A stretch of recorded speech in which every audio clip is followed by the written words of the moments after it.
Comenzamos un nuevo mes, 1 de junio de 2023, en Introducción al Pensamiento Crítico. Y hoy quiero comenzar leyendo de aquí esto, un fragmento. Dice: celebrada la raza sagrada de los inmortales que siempre viven y nacieron de Gea y de Urano, el del manto estrellado y de la tenebrosa Nix, dioses a quienes alimentaron las aladas olas del Ponto. Decid cómo nacieron en un principio con los dioses la tierra y los ríos, y el inmenso Ponto que bate furioso, y los astros resplandecientes, y por encima el anchuroso Urano. Decid también que dioses manantial de bienes nacieron de ellos, y cómo, tras de repartirse en el origen honores y riquezas, se apoderaron del Olimpo, el de numerosas cimas. Decidme estas cosas, musas de moradas olímpicas, y cuáles de entre ellas fueron las primeras en un principio. Antes que todas las cosas fue Caos, y después Gea, la del Amplioceno, asiento siempre sólido de todos los inmortales que habitan las cumbres del nevado Olimpo, y el Tártaro, sombrío enclavado en las profundidades de la tierra, espaciosa. Y después Eros, el más hermoso entre los dioses inmortales, que rompe las fuerzas y que de todos los dioses y de todos los hombres domina es en español moderno, la inteligencia y la sabiduría en sus pechos. Y de Caos nacieron Erebo y la negra Nix, y de Nix Éter y Hémero nacieron, porque los concibió ella tras de unirse de amor a Erebo. Y primero parió Gea a su igual en grandeza, al Urano estrellado, con el fin de que la cubriese por entero y fuese una morada segura para los dioses dichosos. Y después parió a los Oreos, galletas, Oreos, enormes, frescos, con chocolate y crema. No, eso no. Frescos retiros de las divinas ninfas que habitan las montañas abundantes en valles pequeños. Y después el mar estéril que bate furioso, Ponto. Pero a este lo engendró sin unirse a nadie en las suavidades del amor. Y después, concubina de Urano, parió a Océano, el de remolinos profundos, y a Coyo, y a Críos, y a Hiperión, y a Iápeto, y a Tea, y a Rea, y a Temis, y a Nemosina, y a Feba, coronada de oro, y a la amable Tetis. Y el último a quien parió fue el sagaz Cronos, el más terrible de sus hijos, que cobró odio a su padre vigoroso. Y parió también a los cíclopes de corazón violento, Brontes, Esteropes y el valeroso Arges, que entregaron a Zeus el trueno y forjaron el rayo. Y eran en todo semejantes a los demás dioses, pero tenían un ojo único en medio de la frente, y se les llamaba cíclopes, porque en su frente se abría un ojo único y circular. Cíclope. Y sus trabajos rebosaban fuerza, vigor y poder. ¿Qué es esto? Está titulado Teogonía.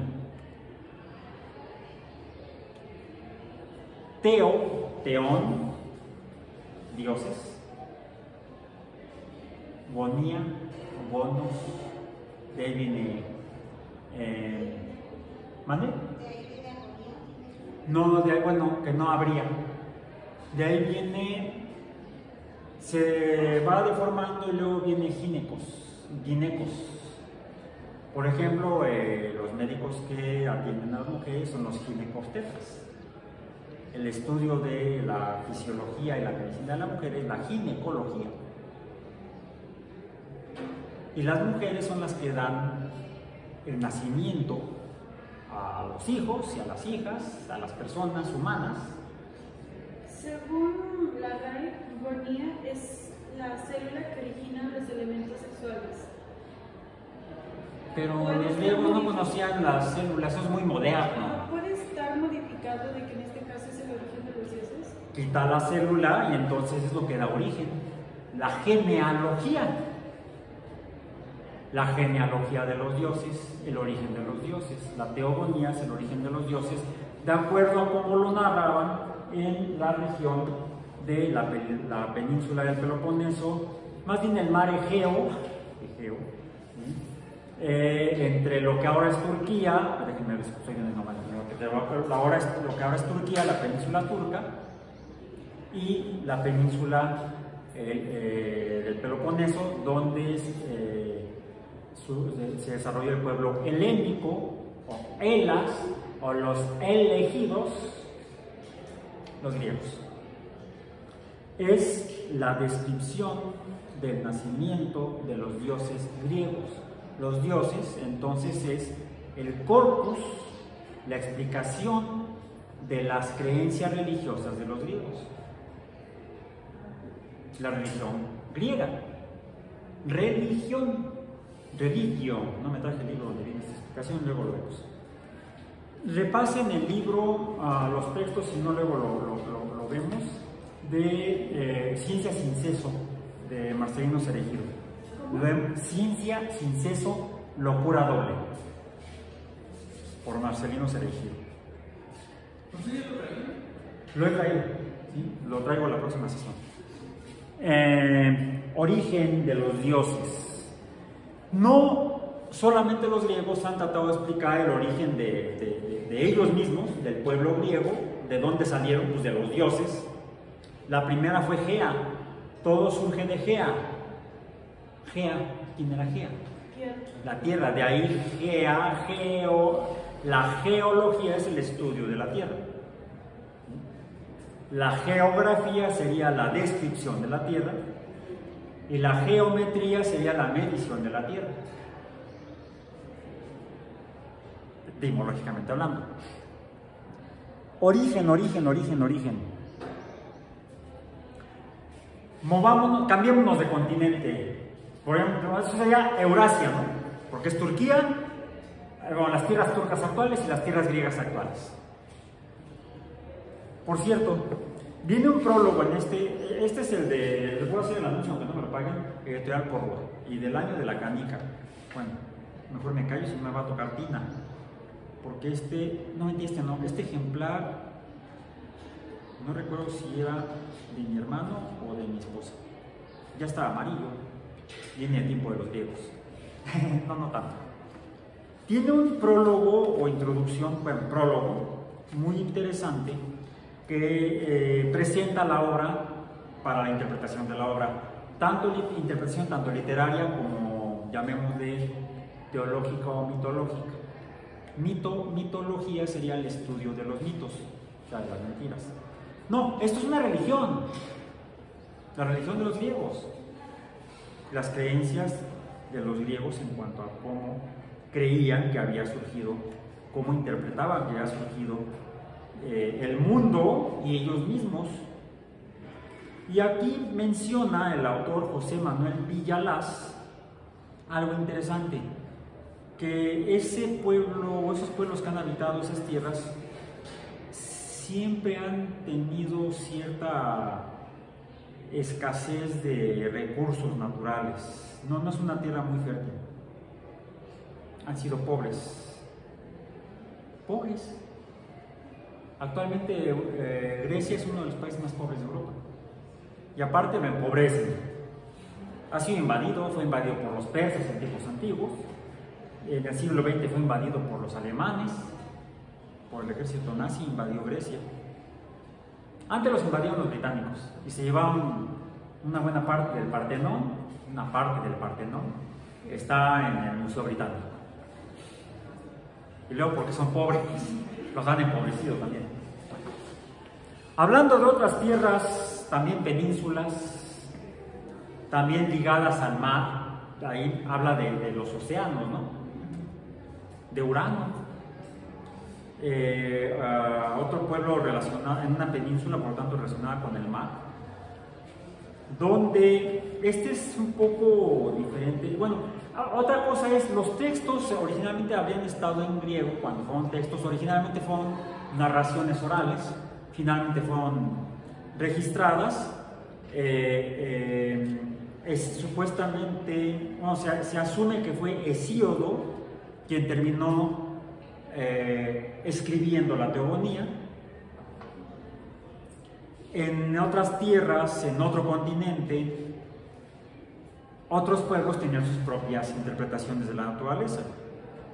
Y en estas tierras la forma es el texto escrito disponible hoy en día dice así: entonces no había ni gente, ni animales, ni árboles, ni piedras, ni nada. Todo era un erial desolado y sin límites. Encima de las llanuras el espacio yacía inmóvil. En tanto que sobre el caos, el mismo vocablo al menos, la misma palabra, descansaba la inmensidad del mar. Sobre el caos descansaba la inmensidad del mar. Nada estaba junto ni ocupado. Lo de abajo no tenía semejanza con lo de arriba.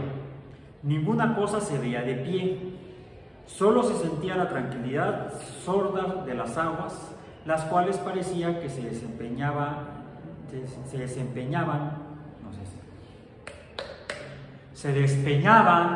¡pum! Se despeñaban en el abismo.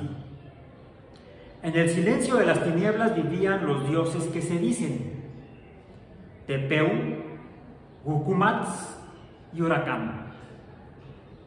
Ya ven más o menos, ya van pensando de dónde es este.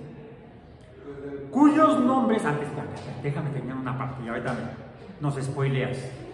Cuyos nombres guardan los secretos de la creación, de la existencia y de la muerte, de la tierra, de los seres que la habitan.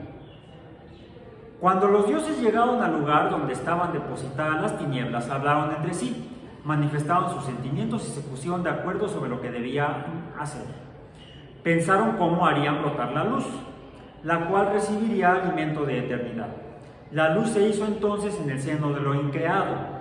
Contemplaron así la naturaleza original de la vida que está en la entraña de lo desconocido. Los dioses propicios vieron luego la existencia de los seres que iban a nacer y ante esta certeza dijeron: es bueno que se vacíe la tierra y se aparten las aguas de los lugares bajos a fin de que éstos puedan ser labrados. En ellos la siembra será fecundada por el rocío del aire y por la humedad subterránea. Los árboles crecerán, se cubrirán de flores y darán fruto y esparcirán su semilla. De los frutos cosechados comerán los pobladores que han de venir. Tendrán de este modo igual naturaleza de su comida, nunca tendrán otra, morirán el día que lleguen a tenerla distinta. Y así continúa. También está hablando de orígenes por parte de dioses, donde dice que habrá seres. Es un origen de las cosas. Pero en otra región, ¿en dónde?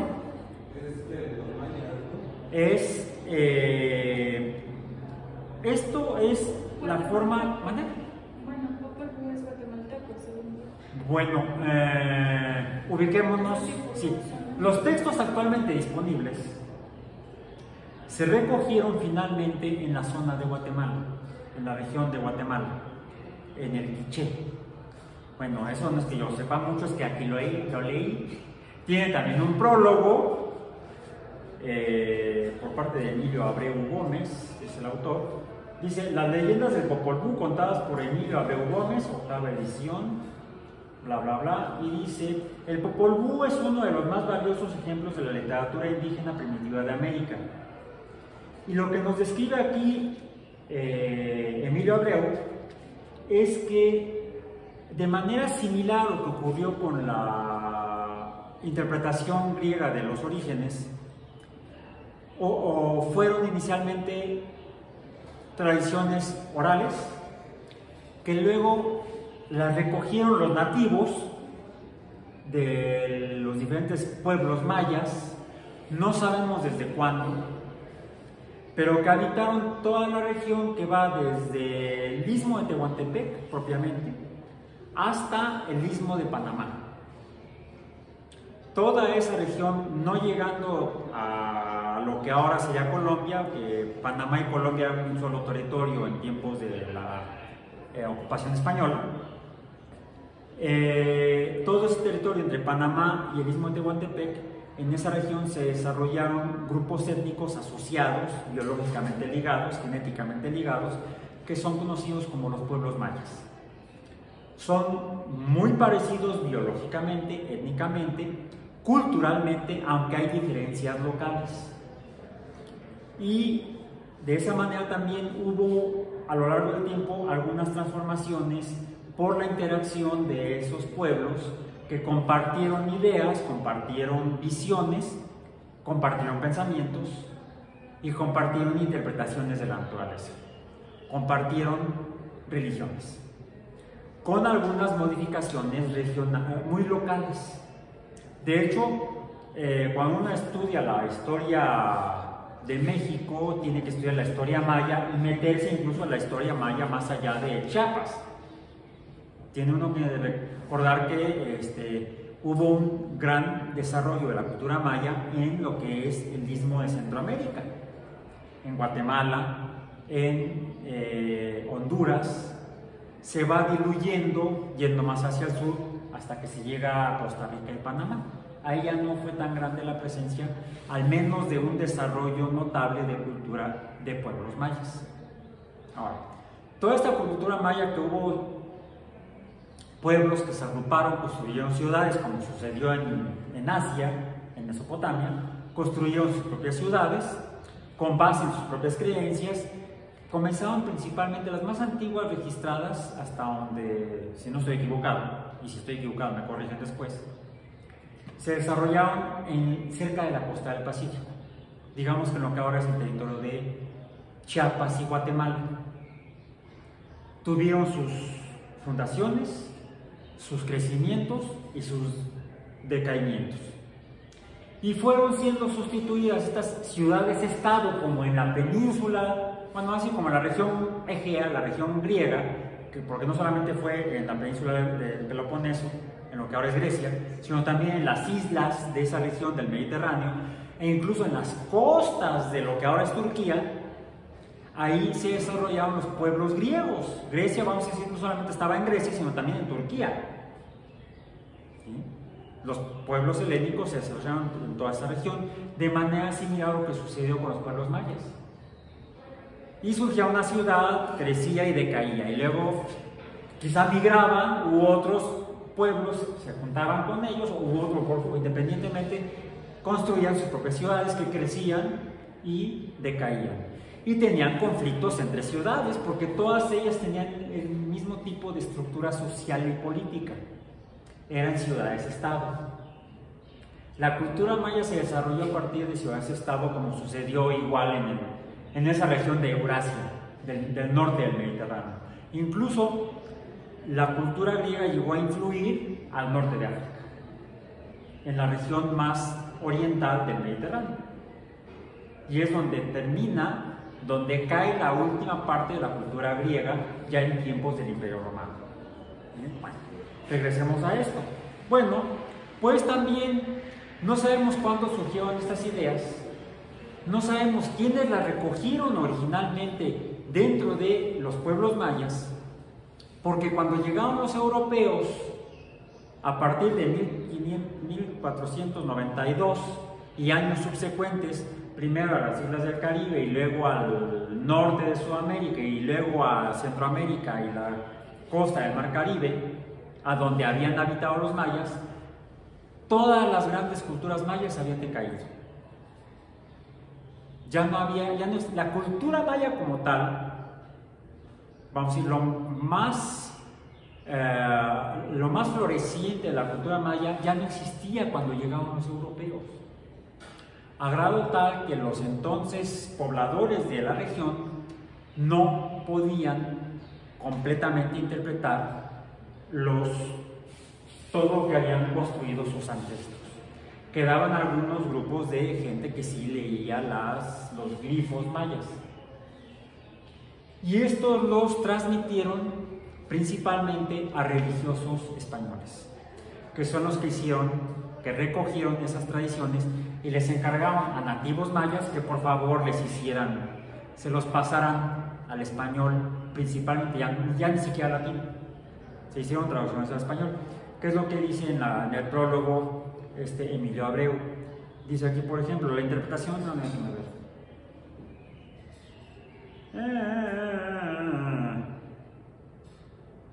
termina diciendo en el último párrafo del prólogo: esta segunda versión del Popol Vuh por siglo y medio se conservó en el curato de la iglesia de Santo Tomás de Chichicastenango, antes Chuilac, de Guatemala.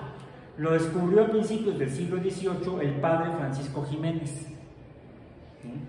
Este padre copió el texto quiché y lo tradujo 2 veces al castellano, la primera en forma literal y la segunda tratando de interpretar mejor el sentido de sus pasajes. El texto quiché descubierto por el padre Jiménez también se ha extraviado. Un problema que tenemos para interpretar esto es que los textos, vamos a decir, originales que quedaban en forma de glifos, no están. Hay algunos fragmentos en algunos otros documentos que se encuentran en bibliotecas en Europa, la mayoría, o en Estados Unidos, otros. En México casi no hay. Lo que quedan son traducciones al español y termina diciendo: de su copia y de las citadas versiones proceden los textos traducidos que hoy se conocen del Popol Vuh. Ahora, si escucharon bien lo que leí, primero hay algunos fragmentos que se parecen a la teogonía.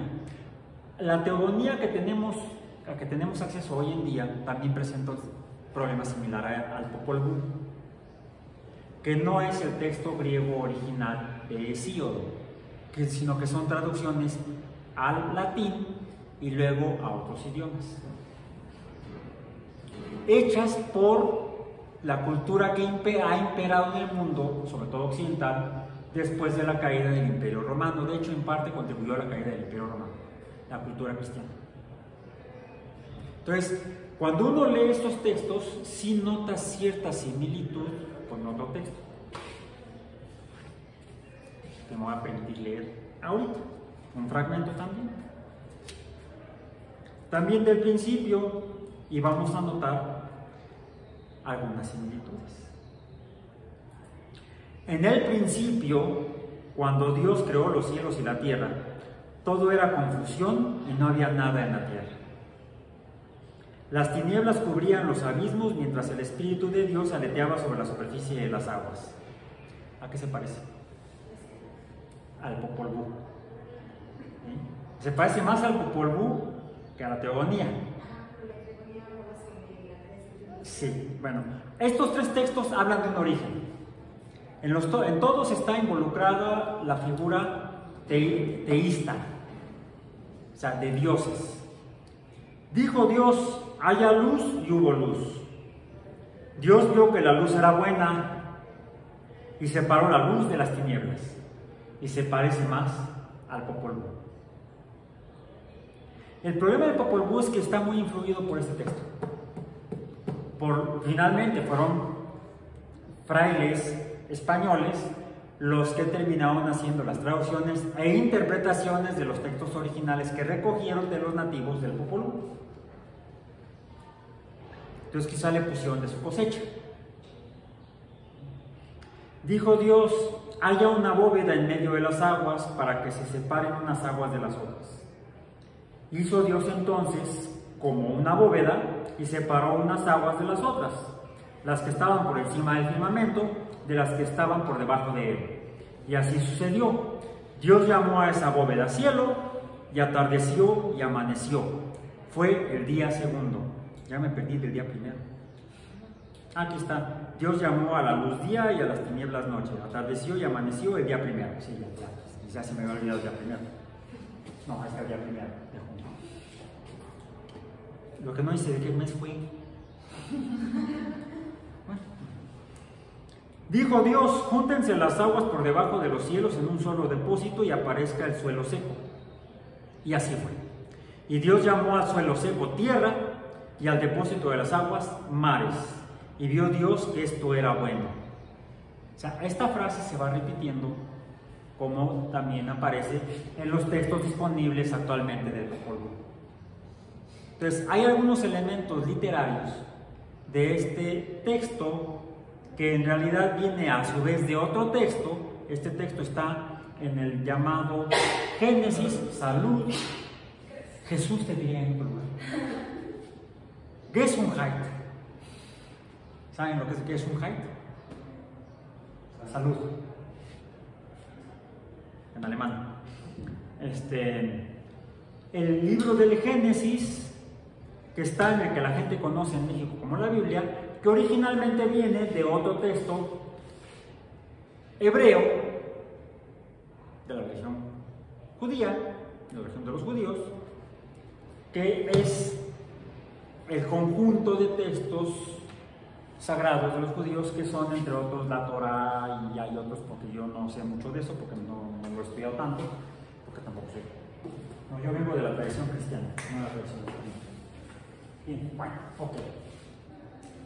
Pero a su vez, ese texto, esos textos judíos vienen de otros textos previos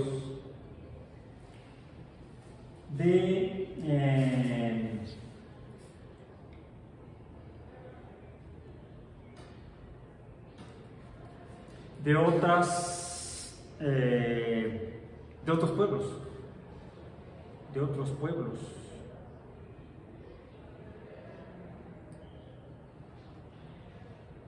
otros pueblos. En particular estos textos de la Torá, que luego se recogen en el Antiguo Testamento de la Biblia cristiana, son muy similares a textos de otros pueblos establecidos antes que la fundación de las primeras ciudades que podríamos llamar del pueblo hebreo o de los israelitas, de las tribus de Israel, de las 13 tribus de Israel, los cuales durante un buen tiempo fueron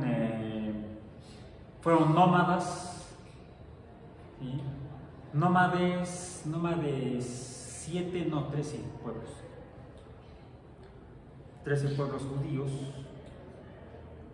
israelitas, los 13 tribus de Israel, que eran nómadas en la región del este del Mediterráneo, entre la costa este del Mediterráneo, el norte de África, ¿sí? Vamos a decir el norte de África, entre Fenicia, Egipto y los pueblos que se desarrollaron en Mesopotamia como los babilonios.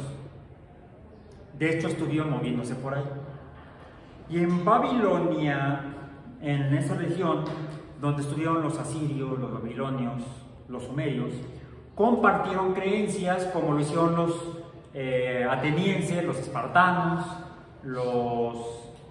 iba a decir samoanos, no, pero son samoanos, los de la isla de Samos, de donde era Pitágoras, sí era de Samos, ¿no? O Demócrito. No, Demócrito era de Abdera, ¿sí? Bueno, son varias islas de donde surgen los filósofos griegos, donde nacen, ¿sí? ¿Dónde nació Pitágoras? ¿Dónde nació Aristóteles? ¿Dónde nació Platón?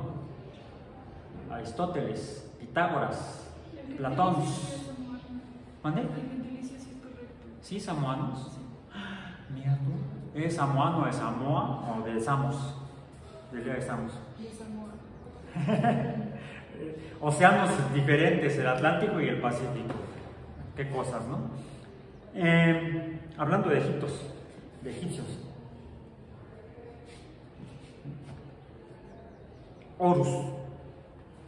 No Egipto, sino Mesopotamia, asirios, babilonios, compartieron creencias y las desarrollaron antes de que el pueblo hebreo se asentara más cerca de la costa del Mediterráneo, en Jerusalén, en Belén, en todas esas ciudades que están descritas a lo largo del Antiguo Testamento y del Nuevo Testamento también, sobre todo en los Evangelios. Esos pueblos tuvieron tradiciones en las cuales se recogen algunas de ellas en un texto llamado o titulado el Enuma Elis. Enuma Elis, déjenme, lo escribo aquí.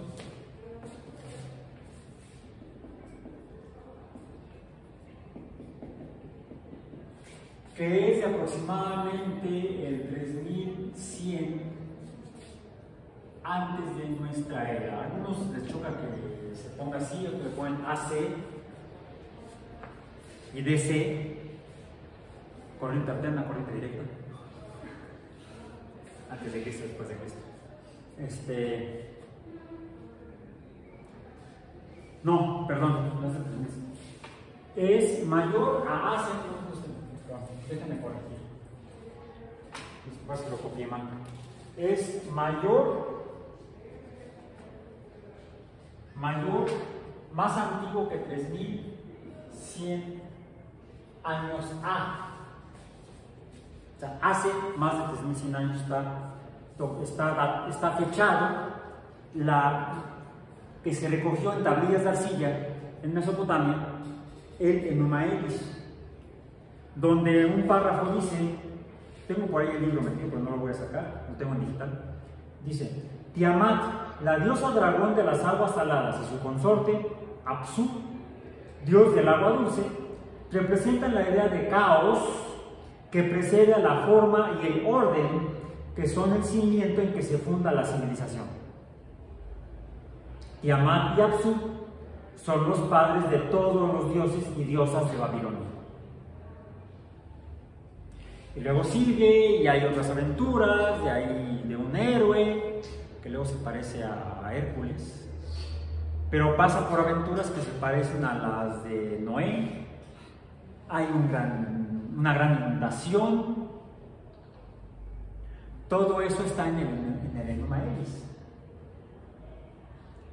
Previo al fechado, o datación, al fechado de los textos más antiguos del pueblo hebreo. Por lo que es muy probable que del Enuma Elis se haya desprendido la Torá,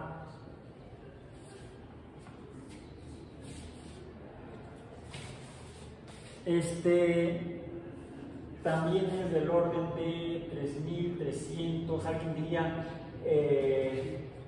¿por qué si esta es del 3300 y esta es del 3100 decimos que la Torá se deriva del Enuma Elis al revés? Porque las ciudades más antiguas son las de Mesopotamia y no las del pueblo hebreo, porque eran pastores y nómadas cuando ya las ciudades babilónicas, asirias y sumerias habían surgido, habían alcanzado apogeo, incluso algunas de ellas ya habían decaído. Entonces la civilización de Mesopotamia es previa a la civilización hebrea, vamos a decir. Y de esta se desprende la Biblia cristiana, que ya leímos ese fragmento.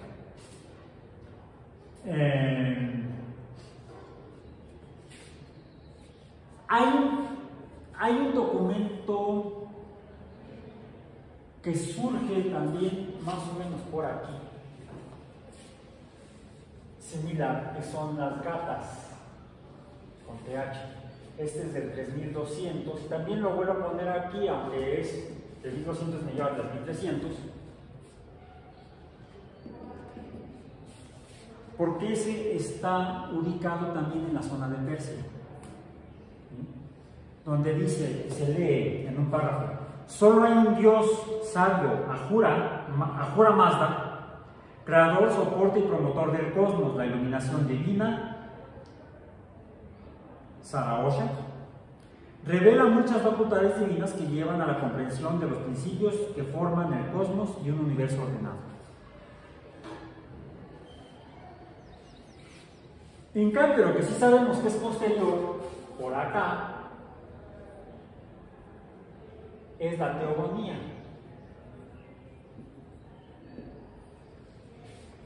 La pongo por acá porque realmente no tiene relación con la Torá. Más bien viene de aquí. La cultura mesopotámica o las culturas mesopotámicas son las que parecen influir a las que se van hacia el norte de África, vamos a decir, como a las que se van hacia el sur de Europa, hacia la región helénica. La teogonía está fechada alrededor de hace 2700 años. Hace 2700 años. Ya leímos ese fragmento. Bueno. Esta corriente continúa hasta, aquí sí tenemos el año aproximadamente, hace 1400 años que surge de la Biblia el Corán. El origen del Islam.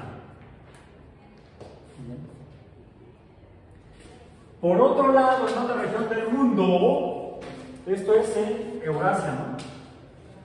Esto es en Eurasia y África. Y el norte de África.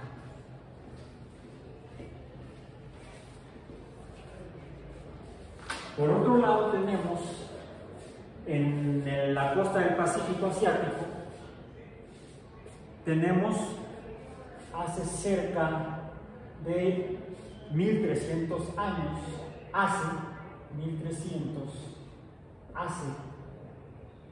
el Kojiki japonés, que reza: primero, al mismo tiempo que el cielo y la tierra se crearon, el primer ancestro de los japoneses, el dios Ame no Minakanushi, Ame no Minakanushi no Kami, nació en la cima del cielo, Takama no Hara, el cielo Takama no Hara. Luego otros dos dioses. Y luego critican a los que no pueden decir Popocatépetl.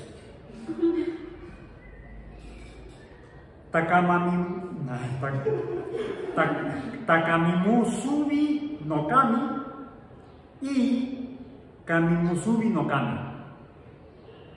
Son otros dos dioses que surgen. El cielo y la tierra eran como jarabe de aceite flotando en agua, donde nacieron otros dos dioses y siguen y nacen y nacen y nacen y nacen. Y es el origen que interpretan como lo interpretan los japoneses. En un documento recogido aparentemente de hace 1300 años. Nos vamos más allá al Océano Pacífico. O sea, ya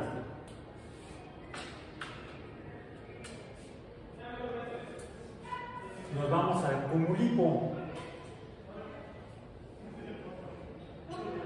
El Cumulipo es aproximadamente, aquí el problema es cuando llegaron los europeos a enterarse de lo que hacía la gente ahí, fue más reciente. Entonces se asume que es mayor a hace 700 años. Hace 700 años pues es apenas 1400, más o menos, ¿sí, no? Sí, 1400, más o menos, 1400. Poco antes de la llegada de los europeos a las islas del Pacífico. El Cumulipo dice: en el tiempo cuando la tierra se hizo caliente, en el tiempo cuando los cielos se agitaron, en el tiempo en el que el sol se oscureció, y causó que la luna brillara. Fue de noche y se donde salió la luna. ¿Okay? En el tiempo en el que se elevaron las Pléyades, aunque el nombre Pléyade está tomado de los griegos, que viene en la teogonía. Esto es la interpretación o la traducción por los europeos de la tradición oral de los pueblos de las islas del Pacífico. Pues entonces, pero sin embargo las Pléyades son un grupo de estrellas, una constelación que se pueden ver en el hemisferio norte en cualquier continente. Incluso en el invierno las podemos ver en la Ciudad de México cuando está bien despejado el cielo, hacia el norte respecto a la constelación de Tauro. Si uno se fija bien, se ve en un conjunto como de 6 o 7 estrellas muy juntitas. Esas son las Pléyades. La baba planchaba y sacudía. No, la baba viscosa es otra baba. Lo que pasa es que la traducen al inglés como slime. Pues entonces, ¿cómo se traduce slime al español? Incluso al igual como slime, es así la baba pegajosa. Sí, la baba pegajosa. Baba pegajosa. Esta fue la fuente de la que surgió la Tierra. ¿A qué baba pegajosa o viscosa se refiere? En islas del Pacífico. ¿Qué hay en islas del Pacífico?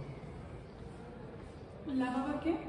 ¿Cómo La baba viscosa, slime, es la fuente de la que surge la Tierra. No podrían, bueno, no sé, pensando en lo del Pacífico, ¿no podría referirse a volcanes o algo así? Sí. Es más, lo ilustré así. Este es un apunte que hice. Está en Escríbete. Tengo una cuenta que tiene mucho que no uso, ahí tenemos ese documento. La fuente de la oscuridad, y es la fuente de la oscuridad que provocó la oscuridad. Ahora que andamos con el poco muy agitado, cuando hace la mal llamada ceniza volcánica, sube y si es mucha, tapa el sol, produce oscuridad. Y la fuente de la noche que hizo la noche, y la intensa oscuridad, la profunda oscuridad, que oscurece al sol, que oscurece a la noche, nada sino la noche. La noche dio nacimiento y nació Cumulipo en la noche, el hombre, y nació Pele, la mujer. El dios del volcán y la diosa Volcán, Cumulipo y Pele. Es la tradición principalmente hawaiana. Islas de origen volcánico. Se fijan que estos vivían en 2 ríos que desembocaban al mar. Estos vivían entre esos 2 ríos y la costa del Mediterráneo. Esto es producto de aquí. La construcción se da en este intervalo. En la teogonía se da en una península, hay agua por todos lados. Bueno, no por todos lados. Hay una región que conecta al gran continente seco. En cambio, estos están rodeados por agua. Y lo que hay son volcanes. ¿Cómo explican sus orígenes? Diferente. Muy diferente. En esta región, formalmente, no hay volcanes. Están más allá en el Mediterráneo, hasta la península itálica. En el sur de Italia está el Vesubio, está el Etna, está el que estaba haciendo erupción ahora en el Stromboli. Tanto el Etna y el Stromboli han estado también muy activos en la isla de Sicilia. El Etna está en la isla de Sicilia y el Stromboli es una isla aparte. ¿Bien? Pero está en la parte central del Mediterráneo, no en la costa este. Y luego viene el Popol Vuh, que está más allá del otro lado del mundo. Voy a poner acá el Popol Vuh, lo voy a poner acá en rojo.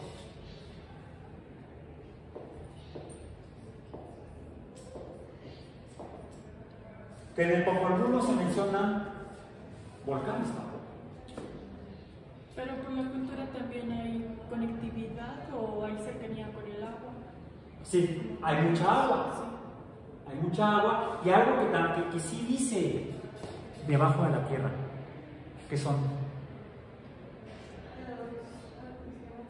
los cenotes. En la península de Yucatán no hay ríos. En Chiapas y en Sudamérica sí. En el istmo de Sudamérica sí.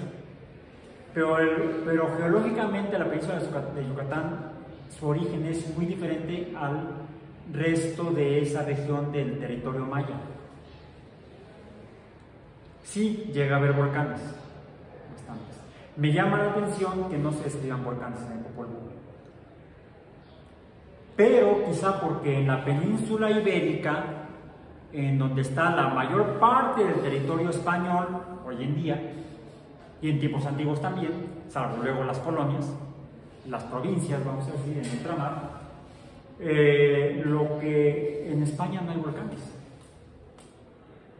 Hay unas islas de origen volcánico que son pobladas por españoles, forman parte actualmente forman parte del territorio español, que son las Islas Canarias.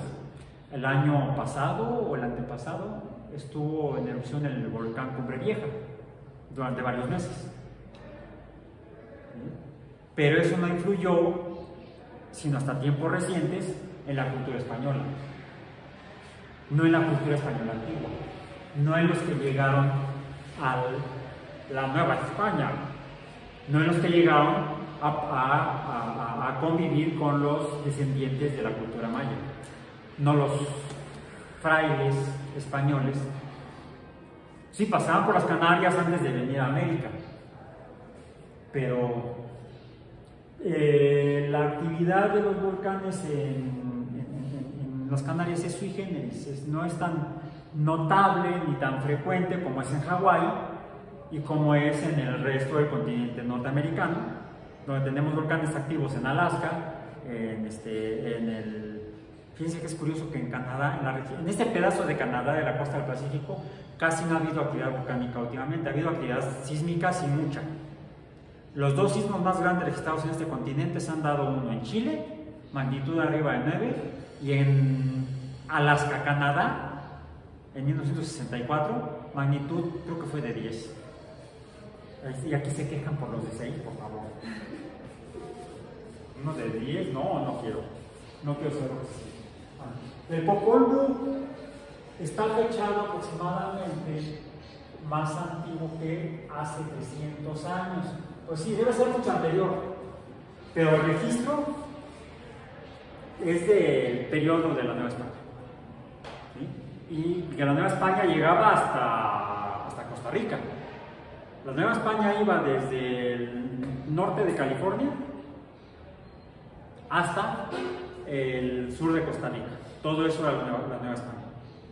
¿Okay? Bueno, en todo este territorio de la Nueva España, desde la península de Yucatán hasta el territorio de Honduras principalmente,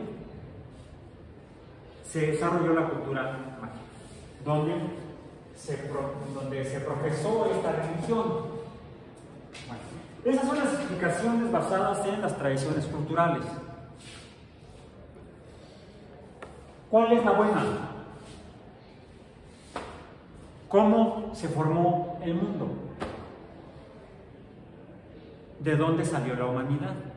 ¿De dónde salieron los seres vivos? ¿Los hombres se formaban de maíz? ¿O se formaban de barro?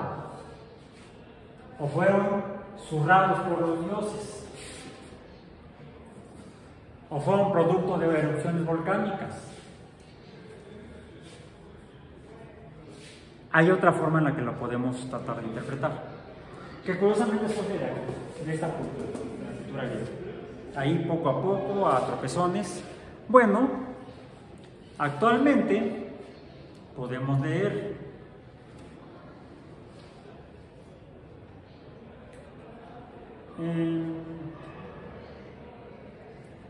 Ok. Dice aquí.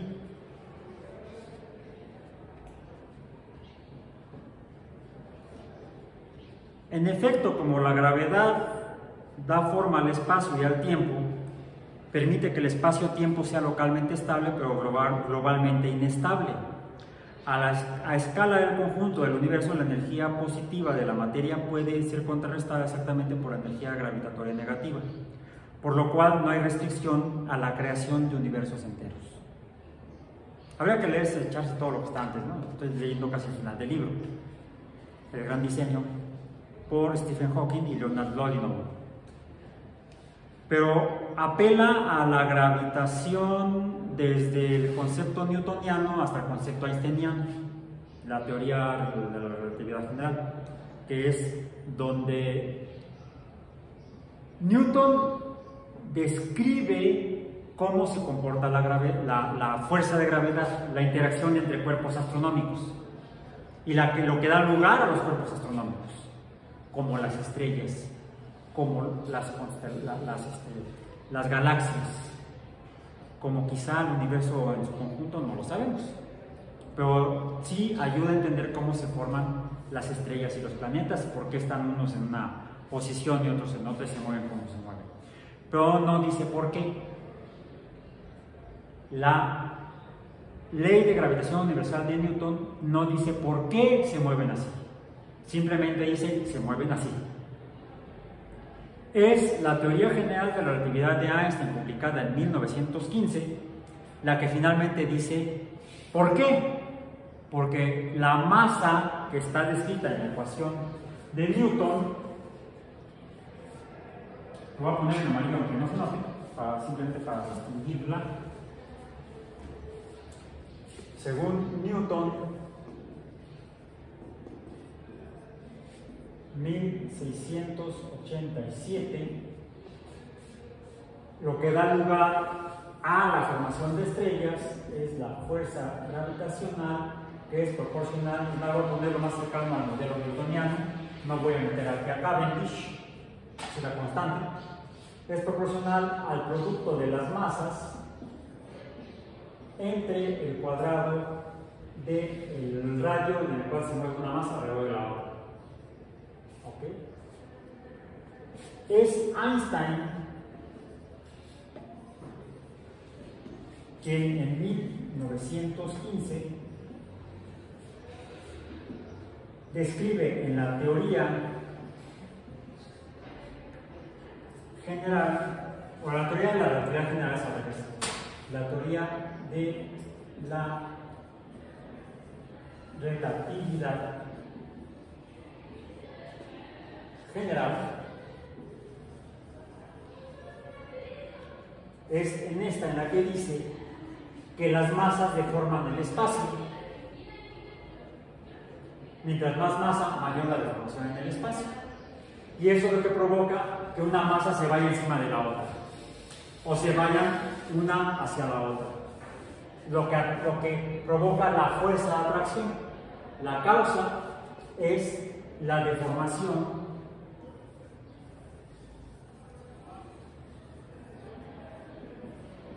del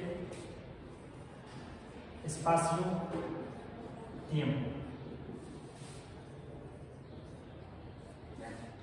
De esta manera, y metiéndole más, finalmente, a finales del siglo pasado, principios de este siglo, entre otros, no solamente Hawking, sino Hawking y otros, llegan a hacer uso de estos principios de la gravedad, y es por eso que dice: como la gravedad da forma al espacio y al tiempo, permite que el espacio-tiempo sea localmente estable, pero globalmente inestable. Aquí habla de energía positiva y negativa, no como lo hacen algunos de no, eso no existe. O no hay evidencia de que exista esa energía positiva. No. Lo que se refiere al sentido de la energía tiene sentido, tiene dirección. Para que tampoco lo interpreten como el sentido de la vida. No, la dirección de la energía va o viene. De eso depende que la llamen positiva o negativa. A escala del conjunto del universo, la energía positiva de la materia puede ser contrarrestada exactamente por la energía gravitatoria negativa, por lo cual no hay restricción a la creación de universos enteros. La materia se crea a sí misma. Como hay una ley como la de la gravedad, y se refiere más bien a esta, ya no a la newtoniana, aunque parte de la newtoniana, como hay una ley como la de la gravedad, el universo puede ser y será creado de la nada. Y aquí dice, en la manera descrita en el capítulo 6, lean el capítulo 6. La creación espontánea es la razón por la cual existe el universo. No necesitamos dioses. No importa si son mayas, griegos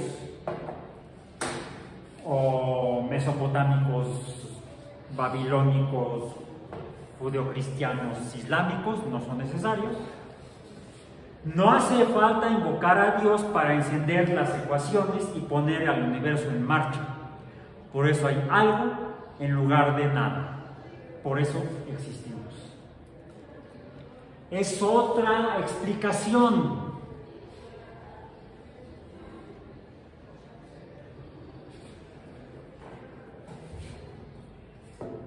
Hay diferentes formas en las que los humanos hemos tratado de explicarnos quiénes somos y de dónde venimos, junto con todo en lo que estamos.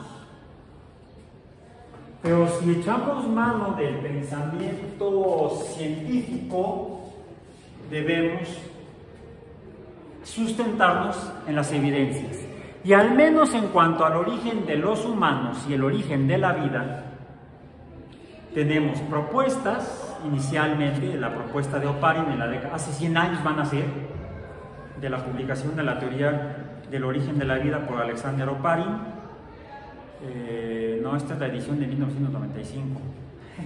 No, fue en la década de los 20. Aquí está. Aquí está en la solapa. En la solapa del libro, porque yo no traigo solapas.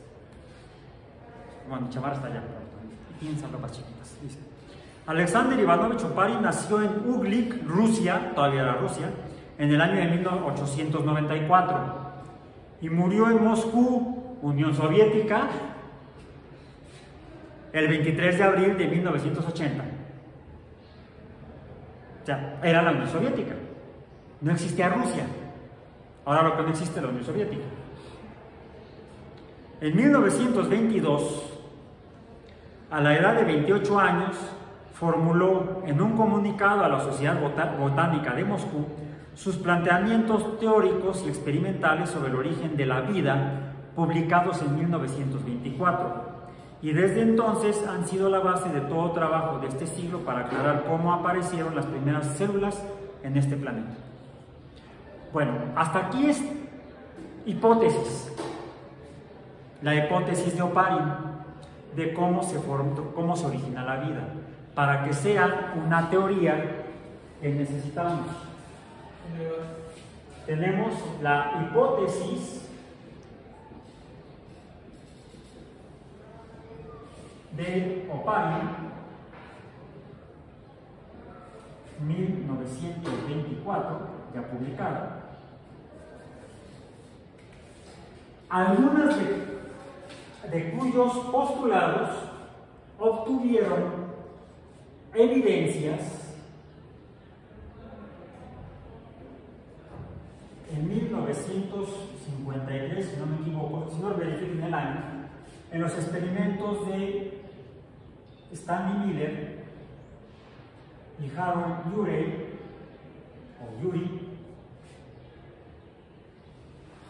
para la formación abiótica de aminoácidos.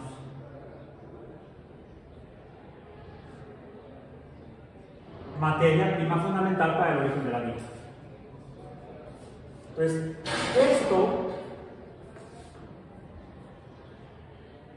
apoya el origen no teogónico de la vida.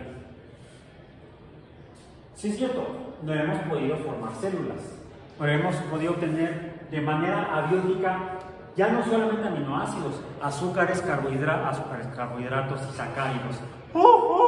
Son lo mismo.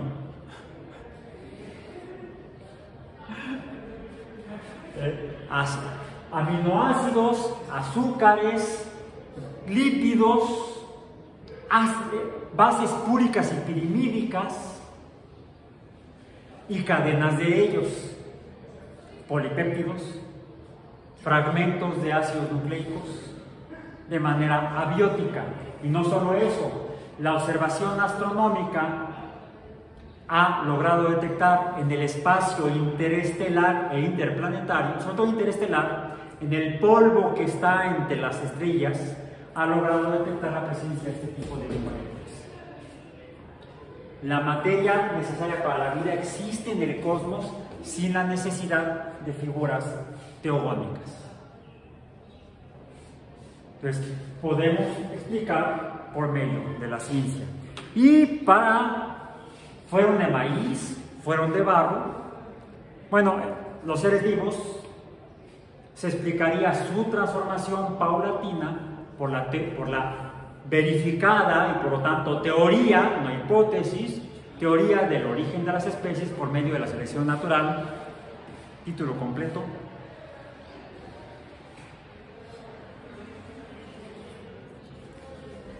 Creo que no tiene el nombre completo, el título completo. Sí, aquí está. En inglés. Lo voy a leer en español. Sobre el origen de las especies por medio de la selección natural. Y falta el subtítulo. En la lucha por la supervivencia. Bien. Y después de publicar, escribir, tarda como 30 años en hacerlo, Charles Darwin, empujado por Alfred Russel Wallace, llegó a esto. Después de publicar en 1859, publicó su hipótesis del origen del hombre. Actualmente tenemos evidencias que plantean todo un edificio explicatorio o teoría con base en evidencias de cómo fueron surgiendo diferentes especies de homínidos hasta que hace aproximadamente 300.000 años, por evolución, por selección natural, empezó a caminar en el este de África la especie Homo sapiens. No a partir de maíz, no a partir de barro. Unas explicaciones se basan en evidencia, otras explicaciones no. Apliquemos el pensamiento crítico. Por hoy podemos dejar de pensar críticamente. Nos vemos la próxima.